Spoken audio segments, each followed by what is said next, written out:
Originally, when I joined the band, it was a five-piece band. Everybody was part of this corporation called Eagles Limited. We all owned Eagles Limited. We shared equally but when we got back together, Don and Glenn felt that they should get a much larger 2 decades later, he spoke up. No more hiding, no more maintaining a good image. All the conflicts, the control, the injustice, and even the betrayal, he exposed them layer by layer, detail by detail. At 77, Felder doesn't need the Eagles anymore. But he needs to tell the truth. And this time, he's not leaving anything out. If you think you know everything about the Eagles, prepare yourself for what's about to come. In 1974, Don Felder joined the Eagles as guitarist and quickly redefined the group's sound. He not only added a strong rock sound to the band but also expanded the country-influenced sound of previous albums. What Felder brought was more than just technique. It was musical personality, a distinct identity, and later, the soul of the most famous guitar solo in the band's history. The 1976 release of Hotel California is an irreplaceable landmark. The melody's conception began with a simple demo Felder played on a 12-string guitar at home in Malibu. The long, famous solo was a combination of technical virtuosity and rare musical emotion. It defined Felder to millions of fans but also placed him at the center of a power struggle he could not win. Beyond the spotlight, inside the Eagles was a hidden power structure in which Don Henley and Glenn Frey had total control. They decided everything, from the songwriting direction to the tour set lists to how the income was divided. Don Felder, though he co-wrote and performed the hits, had no equal say in a group whose reputation was built on harmony. The Eagles were divided by personal ambition and operated more like a company than a band. Felder refused to be silenced. He began to ask questions. Why were Henley and Frey given a larger share of the revenue when the collective effort was theirs? Why were other members' creative ideas constantly rejected or tightly controlled? These questions were not answered. Instead, they were viewed as threats. Felder's attitude was described as difficult to work with, although in reality, he was just trying to maintain fairness within the band. The conflict was not resolved but escalated, especially when the Eagles reunited in 1994. During the Hell Freezes Over period, Felder continued to be excluded from financial decisions while still performing with the band. Things became so tense that in 2001 he was fired. No meeting, no direct explanation, just a cold written notice sent by fax. That event was a turning point for Felder. It meant not only losing his job but also losing the right to claim a part of the legacy he had helped build. He responded with legal action, filing a lawsuit against Henley and Frey for breach of contract, wrongful removal from the band, and unfair distribution of profits. The lawsuit quickly became a media sensation, exposing a side of the Eagles that audiences had never seen. From creative partner, Felder became an outsider. The conflict revealed a clear hierarchy of power. While Henley and Frey continued to run the Eagles as a brand, Felder was labeled a talkative ex-member despite his contributions. After years of tension, the case was settled out of court in 2007. The amount of the settlement was not disclosed, but the nature of the dispute was not financial. It was honorary. Felder did not want to return to the band.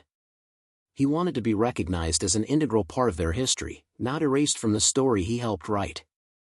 After leaving the Eagles and stepping away from the legal maelstrom, Don Felder did not disappear. In 2008 he released his memoir Heaven and Hell, My Life in the Eagles, 1974 to 2001, a detailed insider's account. The book was immediately controversial because it not only recounted the past but also exposed the manipulation, injustice, and discontent that had persisted within the band for decades. Felder writes with a straightforward tone. He doesn't hide his bitterness, nor does he soften his language to deflect blame. Each chapter reveals how power within the Eagles was concentrated in the hands of Glenn Frey and Don Henley, while the rest of the band was gradually pushed aside. These experiences are no longer personal. They are historical documents that show how the inner workings of a world-famous band were cutthroat. The book's impact extended beyond its readers. It immediately sparked a backlash from the other side. Don Henley and his legal team accused Felder of breaching his contract by disclosing inside information. The Eagles continued seeking damages and blocking the release of certain parts of the electronic audio version of the memoir. The battle was no longer about the music. It was about whose story got to be told. The book is not just a tool of protest but also a way for Felder to reclaim his place. He recounts every detail, from group meetings where his voice was dismissed to tours that made him feel like he was working for two bosses rather than performing together in a band. The feeling of being left out recurs not just in his writing but in his daily life. Heaven and Hell doesn't try to sugarcoat Don Felder. In the book, he admits that he was short-tempered, overreacted, and at times so exhausted that he wanted to give up. But because of that admission, the reader realizes that the memoir is not just about blaming others but also about facing himself. Felder writes from an unhealed wound, and he lets it show. Opinions were divided. Some fans felt Felder was simply seeking attention by digging up the past, but most felt the memoir was a necessary look into the workings of legendary bands where talent and fame are not always rewarded with justice. In interviews since the book's release, Felder has continued to insist that he held back on details. "I didn't write it to destroy anybody," he said. "If I wanted to, it would be a lot heavier." Felder's statement suggests that he understood the weight of his story and chose not to push it to the limit. What's remarkable is that more than a decade after the book's release, Felder has stood firm. In recent conversations, he has emphasized that Heaven and Hell is the truth from his own perspective, unvarnished. Unvarnished. He doesn't shirk responsibility for speaking his mind, nor does he change his perspective just to assuage someone else's discomfort.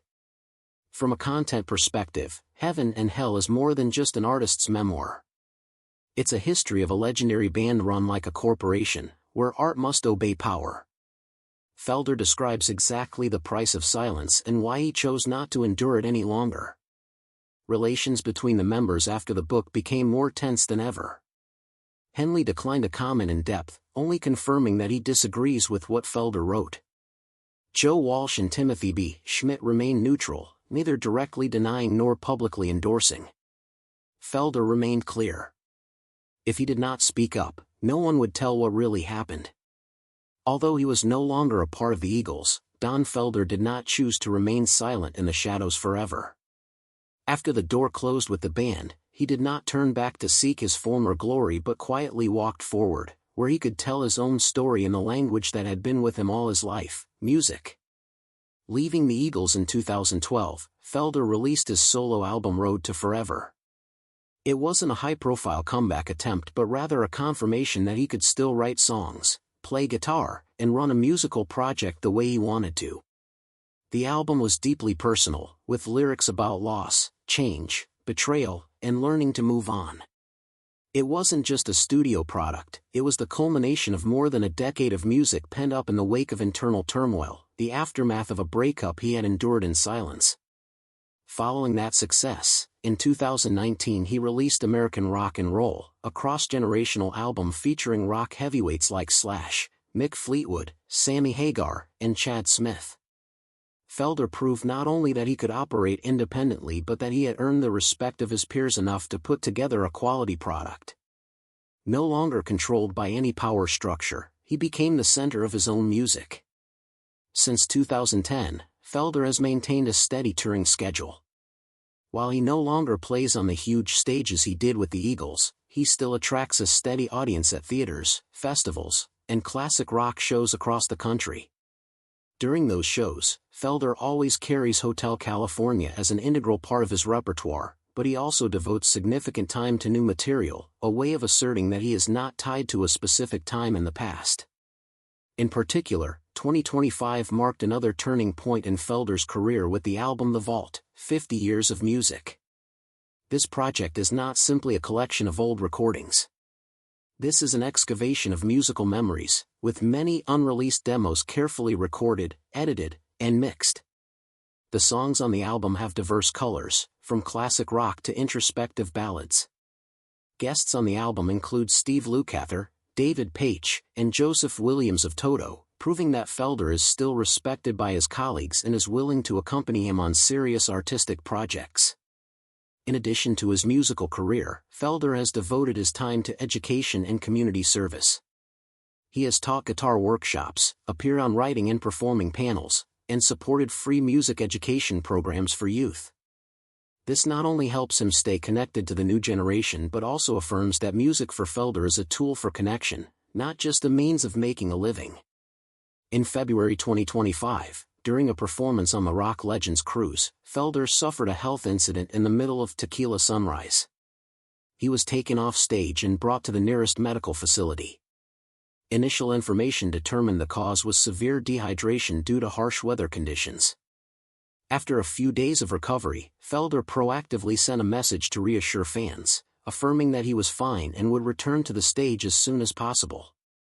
However, this incident was a clear reminder that at 77 years old, his physical condition is no longer what it used to be, and each appearance is more selective. What's remarkable is that Felder has never used age as an excuse for a decline in productivity. He's still writing, still recording, still showing up where it matters, not to cling to the spotlight but to prove that his voice, literally and figuratively, still has weight. More than 2 decades after leaving the Eagles, he doesn't need them to survive in music. He survives by his own survival and his choice not to stop peeling off the layers of memories. Today, Don Felder no longer seems angry about the past. But his silence over the past 2 decades is not because he has forgotten, but because he is choosing a different approach. In interviews in 2024 to 2025, Felder began to talk more about his inner self, his post-conflict perspective, and why he does not want to reopen an old war, even though he still has enough details to do so. Being kicked out of the Eagles was a blessing, he once said. It may sound like a light statement, but it was a process of self-unraveling. For Felder, stepping away from an environment where every decision was controlled was not a total loss but a way to rediscover his worth. He called it a time when he learned the difference between cooperation and obedience. Felder tried to reconcile with Glenn Frey after his firing but received no response.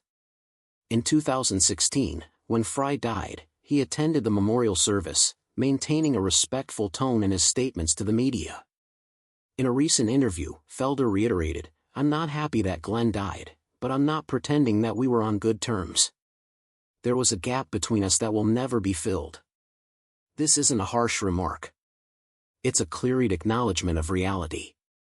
As for Don Henley, their relationship remained quiet and distant. On the rare occasions they met at music events, the two maintained a minimal courtesy. Felder never publicly attacked Henley after the loss of his closest collaborator, Glenn Frey. "There are things I still disagree with about the way Henley ran the band, but that's in the past," he said. "I choose to live in the present." That statement was not a retreat but a declaration of boundaries. Unlike when he released his memoir, Felder now doesn't rehash the details of his conflicts just to get attention. He's selective about what he says to the media.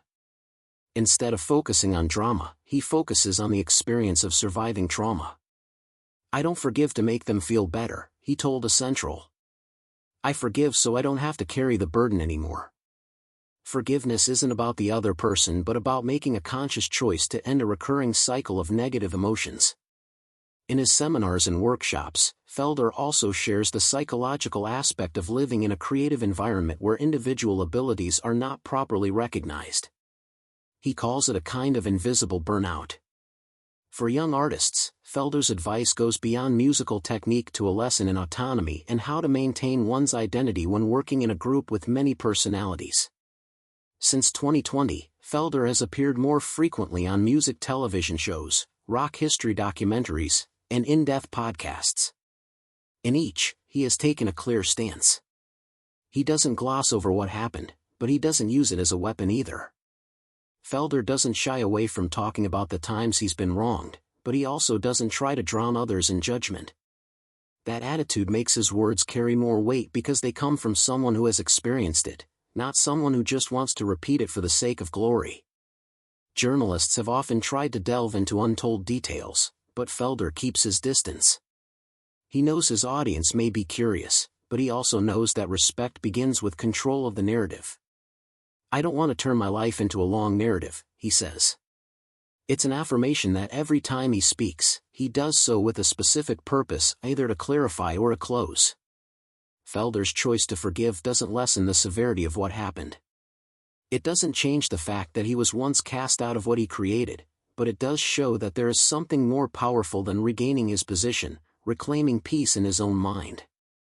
And from there he continues to work, continues to perform, continues to live without expecting anyone to rewrite history for him. If there's one thing Don Felder always brings up when he talks about his career, it's the guitar solo on Hotel California. Not because he's trying to cling to an old legacy, but because he knows it. It was that track that helped make the Eagles global icons, and he did it in his own room with a 12-string, no producer, no fancy studio, just pure emotion and technical virtuosity. Felder didn't write the lyrics to Hotel California. But the melody he sent to Glenn Frey and Don Henley, an instrumental demo, became the basis for a song that would define an era. When he reflects on that moment, he doesn't use the word proud lightly. He just says he did the best he could at the time. And thankfully, it's strong enough to stand the test of time. In his later solo performances, Hotel California was always the show's finale. Felder performed it in the same spirit. Every note was played almost exactly as the original because the audience came to hear what they remembered. Remarkably, he never tried to change the solo to make it different. He considered keeping the structure the same as an act of respect for the work and for the listener. The recognition he receives is not just from the audience. Many famous artists still work with him, even knowing that Felder's past is full of disputes. That's how his colleagues see it, looking beyond the drama to the ability. Joe Satriani, Steve Lukather, they don't defend him in the press, but they choose to record with him on recent albums, and that speaks for itself. Felder didn't go into the studio to make peace with the past. He went in to continue doing what he believed he was born to do, write music, play guitar, create something that would outlive him. The Vault, 50 Years of Music is not an album of nostalgia. It's a statement that he's not stuck with Hotel California, that he's not limited by the Eagles, and that he doesn't need anyone else to validate what he's achieved. In the workshops and classes he's taken, Felder talks little about his old band. Instead, he talks about consistency, about practicing your craft long enough that when the opportunity comes, you can do something special. For young students, he's a role model, not for fame, but for how to survive rejection without losing your identity. His career isn't mentioned as often in the mainstream media as the rest of the Eagles, but that doesn't make it any less valuable.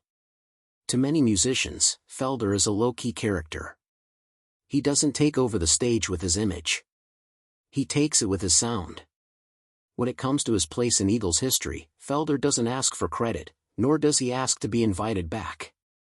"I'm not waiting for an apology," he said in a 2025 interview. "I did what I had to do. If it's not in the official record, it's in the music." This isn't a defensive remark. It's the attitude of someone who understands that time will tell what's true and what's just a passing fad. At 77, Don Felder doesn't have a 3-month tour, a private jet, or a label deal. But he still shows up on stage, guitar in hand, and the audience still goes silent when he plays. He's not back in the Eagles. But he doesn't need to be, because what he left behind in that band, whether intentionally forgotten or not, will still be played night after night by millions. If you find what you've heard or read has made you look at music from a different perspective, feel free to leave a comment. We'd love to hear your thoughts. Like if you find this content worthwhile. Share it so others can learn more about a part of rock history that's rarely told in its entirety. And don't forget to subscribe to the channel so you don't miss out on more stories like this. Thanks for sticking around until the end.